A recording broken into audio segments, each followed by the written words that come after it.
Bismillahirrahmanirrahim. Alhamdulillahi nahmadu wa nusalli ala rasulihil karim. Assalamu alaikum wa rahmatullahi wa barakatuh. Урматтуу мусулман бир туугандар, биринчиден улуу жараткан Аллах Таалага мактоолор шүгүрлөр болсун. Андан кийин пайгамбарыбыз Мухаммад саллаллаху алейхи вассаламга саламдар жана салаваттар болсун. Негизи биздин Кудай Таалага шүгүр кыла турчу, Кудай Таалага ыраазылык билдире турчу себептерибиз өтө көп экен. Кур'ан-ы Каримде Аллах Таала айтат: "Ва ин таудду ни'маталлахи ла тухсуха" дейт. Садакаллаху азим.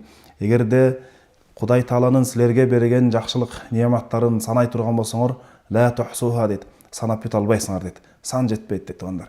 Эми ошондой бир Кудай Тааланын бир жакшылыктарынын бири ушул Рамазан айына аман эсен жетип, ушул Рамазан айына күбө болуп, Рамазан айына ыйманыбыз менен ушул Рамазан айына күбө болуп, Рамазан айына жетип аткандыгыбыз бул да бир эң чоң жакшылык экен. Себеби былтыр эле биздин катарыбызда чогуу ифтарларга барып, чогуу озачарларга барып, катарыбызда жүргөн, балким намаздарга мешитте бир катар бир сапта туруп турган бир туугандарыбыз балким быйыл жок. Ошого Кудай Таалага шүгүр дейлик. Андан эми бул Рамазан айында Кудай Тааланын мээрими түшкөн, Кудай Тааланын кечирими түшкөн ушундай бир ыйык айлардын бири. Пайгамбарыбыз Мухаммад саллаллаху алейхи вассалам айтат: "Эгерде Орозо айында, Рамазан айында силерге берилген сооптордун кандай жакшылык Кудай Таала тарабынан силерге мындай асмандан түшүп берилерин, кандай сооптору канчалык көп болорун билгениңерде, силер ушул 12 ай бою Рамазан боло берсе экен, башка айлардын кереги жок, ушул жылы бою эле Рамазан боло берсе экен" деп Кудай Тааладан суранмаксыңар дейт. Ошого туугандар, ошондой бир Рамазан айларынын түндөрүндө эң ыйык болгон түнүбүз бар, бул Кадыр түн. Буюрса мына Кадыр түнүбүз дагы жакындап келди. Ушул Кадыр түндө дагы биз ибадат менен, Кудай Таалага сурануу менен, Кудай Тааладан бир жалбаруу менен өткөрүшүбүз керек болот. Себеби бул Кадыр деп аталып калышындагы бир себеби, Кадыр деген сөз араб тилинен кыргыз тилине которгон кезде өлчөө, бир нерсени ченөө дегенди билгизет экен. Демек ошол биздин бир жылдык, быйылкы мисалы үчүн 26-жыл башталдыбы, ошол 26-жылдан эмдиги жылкы Кадыр түнгө чейинки биздин тагдырыбыз, бизге кандай жамандык келет, кандай жакшылык келет, ошол тагдырыбызда жазылган иштердин бардыгы бир жылдык ишке ашыра турган периштелердин колуна тапшырыла турган күн экен ушул Кадыр түнүбүз. Демек ошол Кадыр түндө Кудай Таалага дуа кылып, Кудай Тааладан суранып: "Ey Аллахым, менин тагдырыма жакшы күндөрдү жаз. О Кудайым, мага жамандык, менден жамандыктарды алыс кыл" деп Кудай Тааладан сурана турчу күн экен.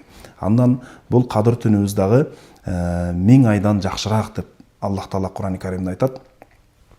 Бул Кадыр түнү Кур'ан түшкөн түн. Себеби Кур'анда Аллах Таала айтат: "Аузу билlah, инна анзалнаху фи лайлатил кадр."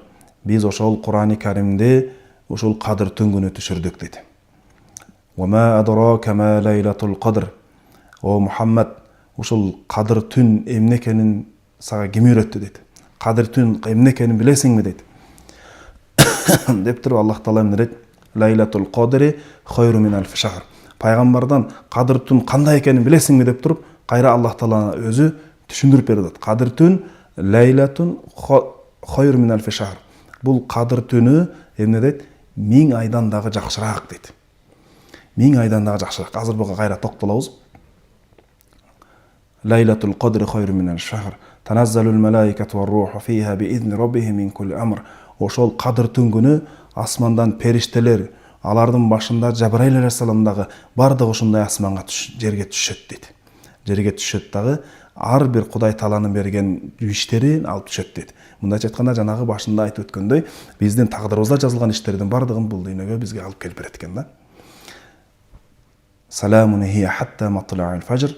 Ошол Кадыр түнү таң аткычакты жер бетинде тынчтык болот дейт. Эми бул 1000 айдан жакшыраак дегени туугандар, ошол Кадыр түнү жок башка 1000 ай. Бул 83 жыл 4 айга барабар күн. Демек ошол башка Кадыр түнү жок 83 жыл 4 айда кылган ибадатыбыз, кылган бирөөгө кылган жакшы сөздөрүбүз, же бир жакшылыктарыбыз, ошол нерселерге караганда бир түндө кылып койгон жакшы иштерибиздин бардыгы башка Кадыр түнү жок 83 жыл 4 айдан да артыгыраак экен. Ошондон дагы сооптураак болот экен да, карасаңыздар. Эми мунун келип чыгышы бар, себеби мурдакы доорлордо пайгамбарыбыз Мухаммад саллаллаху алейхи вассаламдын үммөтүнө чейинки мурунку доорлордогу адамдар өтө көп узак жашашкандагы, анан ошолордун арасында бир туура жолдо жүргөн мусулман, таква, Шам'ун деген бир баатыр киши болгон экен. Ал жанагыдай дин душмандар менен ушундай катуу согушуп, Кудай жолунда күрөшүп жүргөндүн дагы 1000 ай Кудай жолунда күрөшөт экен.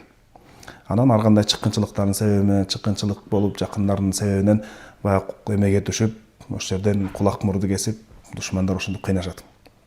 Анан пайгамбарыбыз саллаллаху алейхи вассалам ушул окуяны сахабаларга айтып берген кезде, сахабалар кайгырышат экен. Алланын элчиси, биз кичинекей төрөлгөн кезибизден баштап дагы ибадат кылсак дагы бул кишинин немесине жетпейт экенбиз. 1000 айга жетпей калат экенбиз. Демек, бунун даражасына биз ошол жанагы баатырдын, ошол жанагы түз жолдо жүргөн солих пенденин даражасына биз анда өмүр бою жетпей калат турбайбызбы? Биз ага такыр жетпей калат турбайбыз деп сахабалар кайрылган кезде Аллах Таала ушул Кадыр сүрөсүн баяндап берет.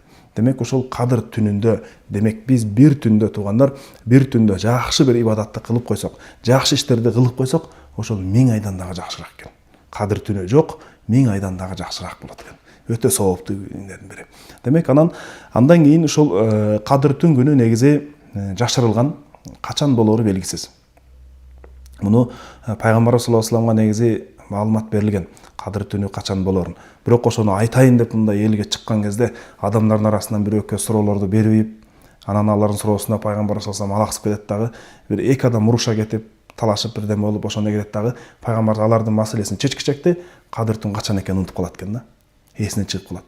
Анан бизге дагы жеңилирээк болуш үчүн Кадыр түнү ушул Орозо айынын, Рамазан айынын акыркы 10 күндүгүндө болчу дейт. Бир риваятында ушул Рамазан айынын акыркы так күндөрүндө болчу дейт. Эшкында 21-чи түнү, 22-чи түнү, 23-чү түнү, 25, 27, 29-чу түнү дегендей ошол так түндөрүндө болчу деп пайгамбар саллаллаху алейхи вассалам айтат. Бирок эми баягыдай бизге адат болуп калган Рамазан айынын 26-сынан 27-сине караган түнү ушул Кадыр түндү белгилеп келебиз. Себеби көптөгөн тажрыйбалар, көптөгөн аалымдардын баягыдай эсептөөлөрү менен ушул Кадыр түн 27-чи түнүнө белгиленип калган.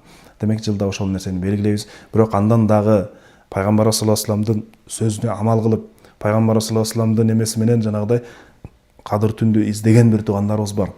Демек, акыркы 10 күндүгүндө ушул мечитте ибадат кылып, этикаф кылып,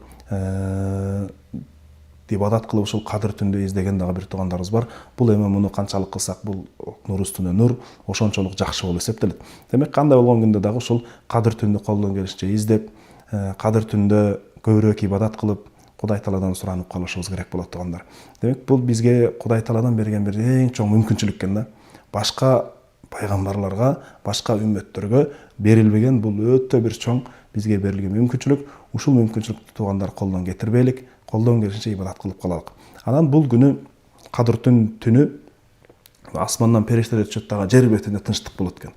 Жанагыдай жер силкинүү болсун, же болбосо бир башка бир бороон чапкын болсун, же бир ит башка немелердин бир ызы чуу болуп үрүүсү дегендей, ушул сыяктуу нерселер тынч болот экен да. Анан адамдар баягыдай Кадыр түнгүндө ушундай бир Аллах Тааланын үйүнөн болгон бир үйлөрдө чогулуп, ошол жерде Кудай Тааланы зикир кылып, Кудай Тааланын динин үйрөтүп, ошол жерде жакшы сөздөр сүйлөп, нарк насил улут дегендей мындай бир жакшы сөздөрдү сүйлөп, адамдарга, жаштарга тарбия берүү максатында ушундай жакшы иштерди кылып отурса, жанагы периштелер түшүп, анан эмне дейт, ошол жерге Кудай Тааланын мээрими түшөт экен. Адамдардын баардыгында жан дүйнөсүндө тынчтык пайда болуп, ошолордун иншалла келечектеги тагдырын Кудай Таалам жакшы немелерге өзгөртүп берет экен.